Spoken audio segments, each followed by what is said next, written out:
The Holy Trinity family are some of the most fascinating watches to study.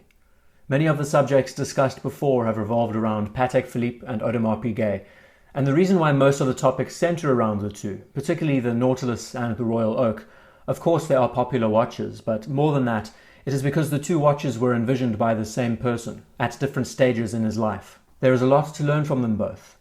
It is fascinating to see how the two pieces play off each other, how the design of one was the foundation for the other, how the first appears hard and industrial, and the second more fluid and sculptured.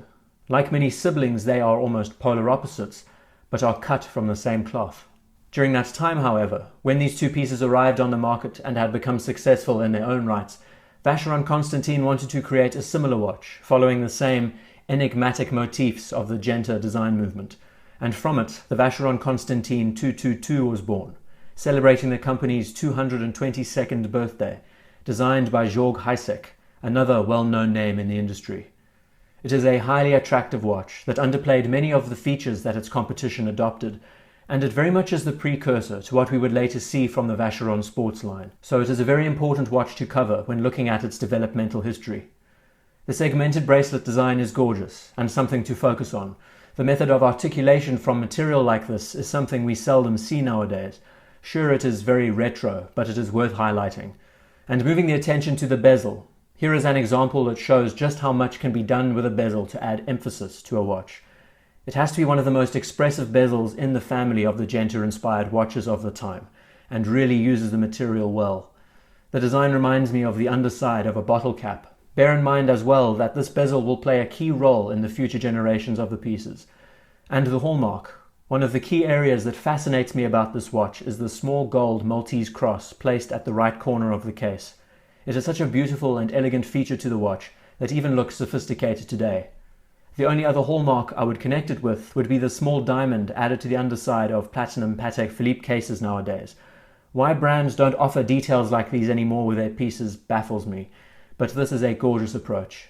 Very much a sigil to prove where this watch came from. And where did the heraldic Maltese cross come from? During the time of the Crusades. And what a period of history to find design inspiration. As the line develops further, I want you to imagine the watch's design language was based on medieval armor and designs made by artisans of that period. Just by looking at the general form of how the components come together, like on the helmets, for example, how some of the materials stack together and overlap, and the finishing of the materials as well.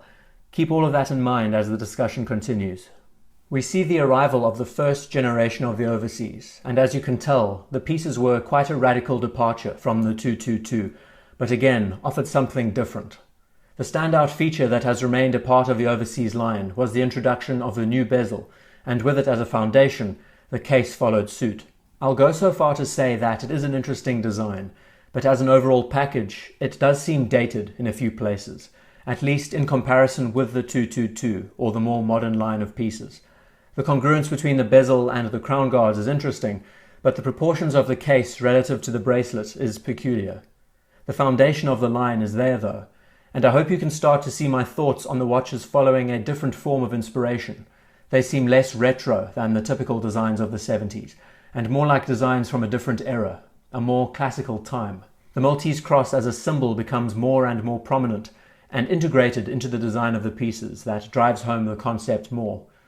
The arrival of the second generation began to refine some of the details of the watch, particularly introducing the iconic bracelet and new complications to the watches.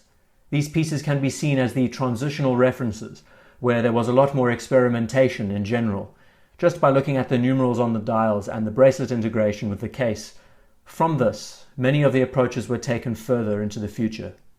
To the newest pieces, and the ones that will remain the subject of this discussion, the third and current generation of the Overseas line has set the watches on a different playing field. Now is the time when we can firmly say that the Overseas has arrived.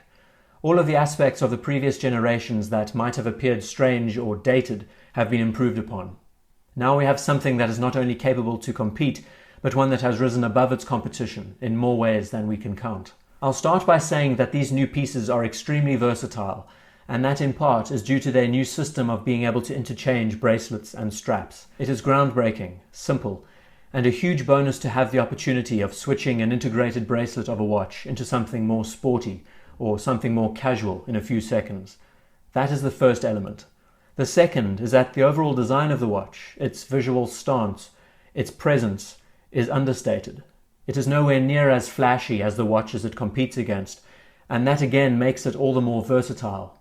With those two aspects covered alone, this could easily be anyone's only watch. Whether it's a simple piece with a date or a model with more complications, this watch has pretty much made itself an ideal choice, and that is quite amazing. If we then go deeper and look at the design of the piece in more detail, I see congruence. Far more congruence with this generation than in any of the other pieces. Again, the bezel having a rounded and polished finish, very much akin to the pommel on the end of a sword handle, and how the bracelet, with neatly cut and dovetailed links, the two elements work so well together. There is a relationship between the watch head and the bracelet, and that is seldom found on any watch nowadays. Instead of keeping the case flat and two-dimensional, this has been sculpted and rounded. The overall feel of the new case is less aggressive than the previous generations, and that too plays into the watch's wearing versatility. We migrate to the dial and see just how neatly laid out the indices and the hands are. The space on the dial has been taken up by a larger minute track, and because the bezel is larger in size, it helps pull the components inside the dial tighter together, making it look all the more integrated. Then to the chronograph. Again, a design that is a lot more placid and simple. The form of the case and the subdials make the watch feel all the more approachable. And this is important to highlight because the watch not only adopts rounded elements, but also sharp elements. In theory, there should be some kind of visual collision, but actually the result is quite inspiring. Then to one of my favorite pieces in the line, the dual time, the overseas version of the GMT. What interests me about this piece is that it is so unlike conventional GMT complication watches. The use of arrows as indicators around the dial, without any association to numbers, is a different approach. The use of spot colors on the hands, and the imbalance of the AM/PM indicator, it's something to pay attention to. It is amazing to think that this line was built off the idea of being a steel dress watch all those decades ago, and now it is capable of being used not only as a watch in formal occasions, but also as a tool. One that can go to depth in the ocean, one that is anti-magnetic and extremely shock resistant. The line has very much been able to transcend the confines of its intended genre, and that is important. The piece has been developed far beyond its competitors. Referring back to the development, one factor to highlight that is never spoken about when it comes to design and development is how difficult it is to do it successfully.